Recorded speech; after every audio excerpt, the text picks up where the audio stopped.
Dans la vie, on fait tous des choix. Et même ne pas faire un choix, c'est également un choix. Malheureusement, au moment de la prise de décision, il y a généralement deux types de configurations. La première configuration, c'est la configuration dans laquelle tu imposes un choix.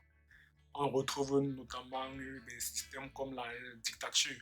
C'est un peu comme ce que font les parents africains. Quand un parent te dit, quand un père, par exemple, il te dit non, tu demandes pourquoi c'est non, il te dit non, c'est non, et puis c'est tout. Donc, en fait, il t'impose son choix. Nous avons également la démocratie, donc c'est généralement c'est le vote de la majorité qui est appliqué. Donc, ce qui fait donc que avec ce système où on t'impose ou bien c'est la démocratie, il y a toujours une partie adverse, il y a toujours une partie qui est lésée. La deuxième configuration, c'est la configuration dans laquelle tu t'accommodes par rapport à un choix.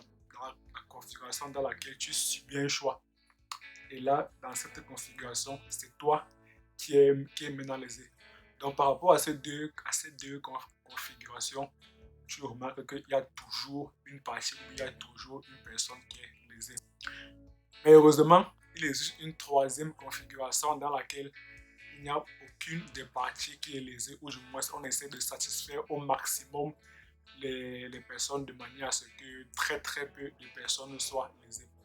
Dans cette vidéo, je vais donc te partager trois conseils pour te permettre de faire une meilleure prise de décision.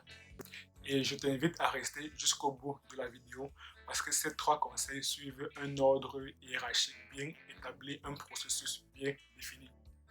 Mais avant d'aller plus loin, je me présente pour ceux qui sont nouveaux sur la chaîne. Moi, c'est Hugo Benitani, étudiant dans une université dont je préférerais taire le nom. J'ai pour ambition d'atteindre la liberté financière et ainsi contribuer à rendre à l'Afrique ses lettres de noblesse. Cette chaîne est donc destinée à tous ceux et celles qui partagent la même ambition que moi. C'est la raison pour laquelle sur la chaîne, je te partage les tips, les secrets et les astuces des entrepreneurs à succès que moi-même j'implémente car je suis convaincu que le succès laisse des traces. Alors, si cela t'intéresse, tu as deux choses à faire.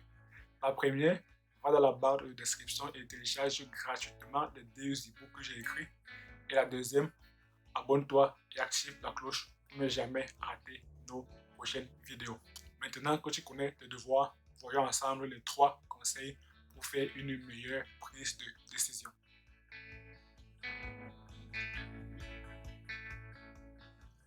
Il s'agit dans cette étape de recueillir toutes les propositions, tous les besoins et tous les intérêts des parties en présence. Tout au long de la vidéo, on va distinguer deux situations. Une situation personnelle et une autre situation qui est interpersonnelle ou bien une situation professionnelle. Commençons par la situation personnelle. Il s'agit ici de dresser une liste de pour et de contre ou bien une liste de qualités et de défauts. Et pour chaque argument pour et contre ou bien qualité et défaut, il faudrait attribuer une note variant de 1 à 10. Prenons par exemple le cas d'une personne qui est en recherche d'un stage ou bien en recherche d'un emploi. La personne a donc déposé sa candidature dans plusieurs entreprises et uniquement deux entreprises ont retenu sa candidature. Appelons-les entreprise X et entreprise Y. Et essayons donc maintenant de dresser la liste des pour et des contre ou bien la liste des avantages de l'entreprise X et les désavantages de l'entreprise Y. Par exemple, l'entreprise X peut proposer à cette personne un salaire bien rémunéré, une voiture de service, la possibilité d'un télétravail, etc. Et l'entreprise Y propose, par exemple, au lieu d'un salaire bien rémunéré, mais propose plutôt que la personne ait de plus en plus de compétences et propose également une ascension rapide au sein de l'entreprise et que le siège social de l'entreprise n'est pas loin du lieu de résidence de la personne. Donc là, voici déjà trois qualités bien distinctes que propose chacune des entreprises X et Y. Et maintenant, pour chacune des avantages proposés par chaque entreprise X et Y, la personne devrait attribuer une note allant de 1 à 10 en fonction de l'importance de la, de, en fonction de l'importance de l'avantage. Et dans une situation interpersonnelle ou bien professionnelle, il faudrait plus écouter que parler. Et ce n'est pas pour rien que Dieu nous a donné deux oreilles et une bouche.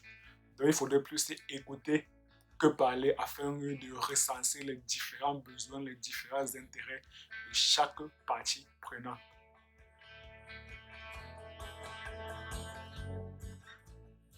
L'idée ici est de trouver la meilleure solution qui puisse satisfaire les besoins de tout le monde, les besoins de chaque partie prenante, ou bien de trouver la solution qui puisse répondre aux intérêts communs. Donc, il ne faudrait pas être dans l'optique de soit l'un, soit l'autre. Donc, si je gagne, ça veut dire que toi, tu perds. Si j'ai raison, ça veut dire que toi, tu as tort. Mais il faudrait plutôt être dans l'optique de trouver une solution qui va satisfaire tout le monde. Donc, clair, il faudrait trouver une solution qui permette d'avoir le beurre et l'argent du beurre. Vous avez compris. Voilà, je pense que là, c'est plus clair pour tout le monde. Comment trouver la meilleure solution qui puisse avantager toutes les parties prenantes? Prenons encore les deux situations, donc la situation personnelle et la situation interpersonnelle ou bien professionnelle. Dans le cas de la situation personnelle, donc après avoir dressé tous les arguments du pour et attribué les notes à chaque argument du pour, on refait la même chose pour l'argument du contre et à la fin, on fait un total de la note, donc un score global pour, pour les arguments du pour et un score global pour les arguments du contre. Et ensuite, on choisit de quel camp on se, on choisit, on choisit de quel camp on va y être. Donc, prenez encore l'exemple des deux entreprises X et Y. Si à la fin, après avoir dressé la liste de pour et de contre, on choisit par exemple de- d'être salarié dans l'entreprise X, donc de bénéficier des avantages de l'entreprise X, il faudrait essayer de négocier avec l'entreprise X si on peut avoir des avantages de l'entreprise Y. Ceci permet d'avoir le maximum d'avantages possible.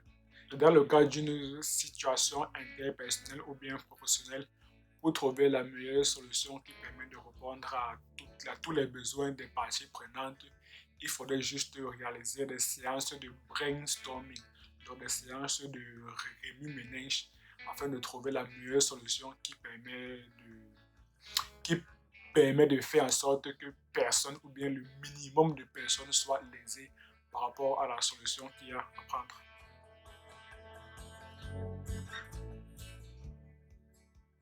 Maintenant, après avoir déterminé la meilleure solution qui puisse répondre aux intérêts de toutes les parties prenantes, il faudrait prendre une décision. Donc, il faudrait agir, prendre sa décision et s'y en tenir. Donc, rester ferme sur la décision prise. Dans le cas d'une situation personnelle, si on reprend encore l'exemple des deux entreprises X et Y, si la personne avait choisi l'entreprise X, doit y bénéficier des avantages que propose l'entreprise X. Et si elle a négocié avec le RH de l'entreprise X pour avoir les avantages de l'entreprise Y et que le RH a accepté, c'est bénéfique. Mais s'il y a certains avantages que propose l'entreprise Y que le RH de l'entreprise X n'a pas accepté, dans ce cas, il faudrait renoncer à ces avantages-là. Parce que comme André Gide avait dit, choisir, c'est se priver du reste. Donc quand tu as fait un choix, tout le reste là, tu ne dois plus t'en préoccuper. Dans le cas d'une situation interpersonnelle ou bien professionnelle, si les séances de brainstorming, donc les séances de remue-ménage en français, ont été correctement réalisées et la solution qui a été adoptée, qui a été prise, a convenu à toutes les parties, dans ce cas, c'est du bénéfice. Mais s'il y a des parties prenantes qui se trouvent lésées ou bien qui ne sont pas d'accord avec la solution qui a été adoptée, il faudrait juste leur expliquer cela avec respect afin de conserver afin de conserver la relation et surtout ne pas se laisser influencer, donc être opaque à toutes les influences, à tous leurs intérêts. Parce que une fois qu'une décision est prise, il faut s'en tenir et aller dans ce sens. Et comme avait dit André Gide, choisir, c'est se priver du reste. Dans tous les cas, qu'on soit dans une situation personnelle ou bien interpersonnelle, tu seras toujours critiqué. Donc, vaut mieux rester droit dans ses bottes et témoigner avec respect aux autres ses décisions afin de conserver la relation.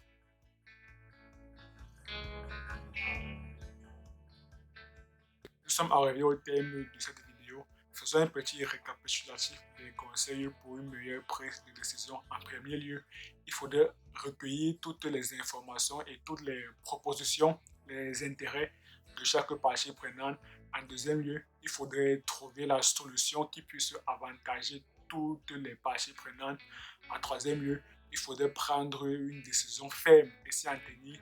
Et en quatrième lieu, il faudrait communiquer sa décision avec respect aux autres afin de conserver la relation.